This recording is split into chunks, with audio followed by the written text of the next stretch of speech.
Mistakes in sales and the 10 things to avoid. Now, the first and most obvious thing to avoid is providing poor customer service and support. Now, this seems pretty basic, but so many retailers don't do this well. All of us have been on the receiving end of poor customer service, and we know what it's like. We've just talked what good and bad customer service consists of, so there is no excuse for you to provide poor customer service. In fact, it is imperative that you provide good customer service, especially in the current marketplace and with the current competition and online shopping. It is just as important that you review your customer service processes on a regular basis. Now, the second thing is not understanding your customers.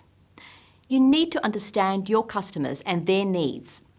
It may be a good idea to do a survey so that you can find out as much as you can about them. Develop a survey asking customers about your products. What do they think of the quality? Is there enough variety? What would they like to see more of? What could you provide that you haven't already got? And what about your services, your store presentation, and so on? Now, the third mistake on the list is not listening to your customers. You need to listen to your customers and get their feedback. This way, you also get to learn what their needs and wants are. But it does you no good to do surveys and ask your customers if you don't take action. So taking action is an important step. Another mistake is not being aware of your competitors and their products and services and pricing structures. No matter what type of service and products you provide, you also need to be aware of who your competitors are and what they are up to, particularly if they are providing a similar or same product or service as you. You have to find out how yours compares with theirs, and how does yours stand out, why yours is better, and make sure that you can tell the customers what point of difference you have. Mistake number 5 is not following up after the sale. Just because you got the sale doesn't mean you should forget about your customer. Make sure you get their details and keep a list of names and email addresses. It is vital that you keep in touch with your customers on a regular basis, updating them with your latest offers, promotions, and so on. And if you don't already have a regular customer contact list, now is a good time to put one into place. Number 6 is not knowing who to target your sales pitch at. For example, if you're a car salesman and you're focusing your sales pitch at the husband, yet the car is for the wife, who should you be talking to? And what should you be focusing your sales pitch on? If you don't get this part right from the very beginning, you'll lose the customer. If the husband is the one who is financing the car, then your focus should be directed towards him only when you start to talk about finances and payments. It is vital that you establish all of this right from the very beginning, before you even start your pitch. Now, a good way to do this is to simply ask. Mistake number 7 is not knowing who your target market or your customer base is. How well do you know your target market? Is yours a business that fails to identify their target base? Now, what type of products do you offer?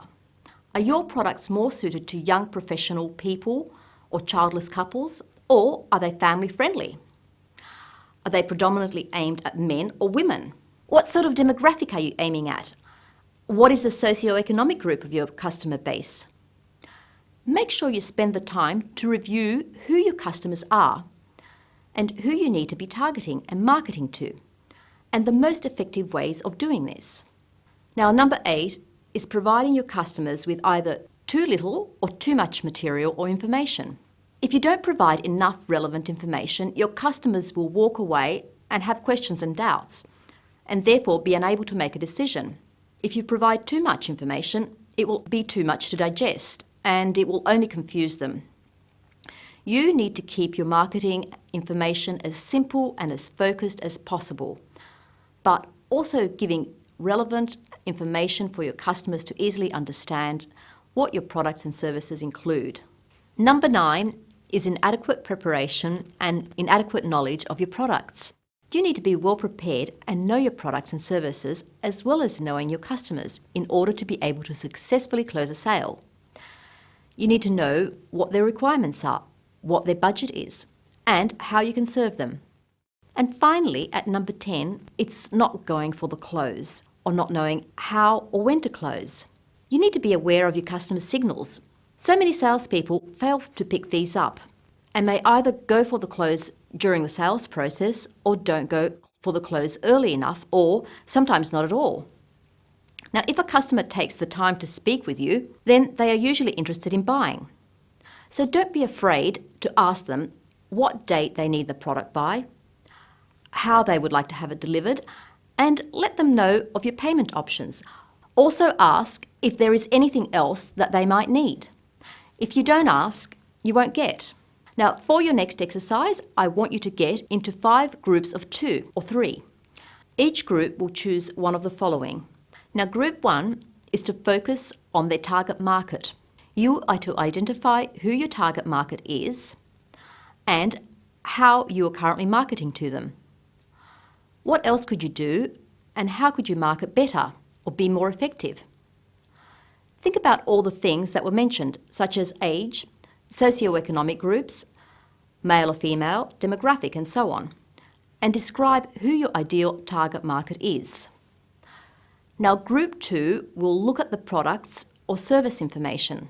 Look at the products and services your business offers, and list the ones that you and others don't have adequate information or knowledge on.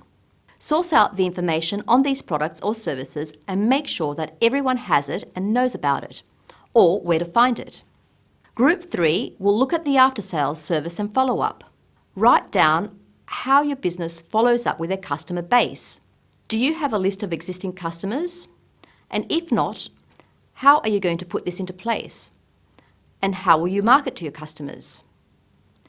Group 4 will list the competitors. Do you know who your competitors are? Make a list of all the competitors that you know of and research the ones that you don't. Research their products, their services, their prices, and how they compare with yours. What can you do to make your business stand out from theirs? And Group 5 will research customer needs and wants. Think about what your customers want from you and your business. Are you providing the products and the services that your customers are after? For example, observe which products, styles, colours and makes are selling well and which ones aren't.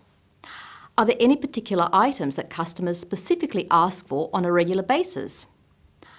Are any of your products or services ineffective or inefficient or outdated? Make a list of what you have to offer and devise a survey that will help you to better understand your customers and their needs and wants. These group activities are something that you should spend doing over the course of the next week. Make sure your activity is implemented and put it into action. Put someone in charge of this to make sure it gets followed through.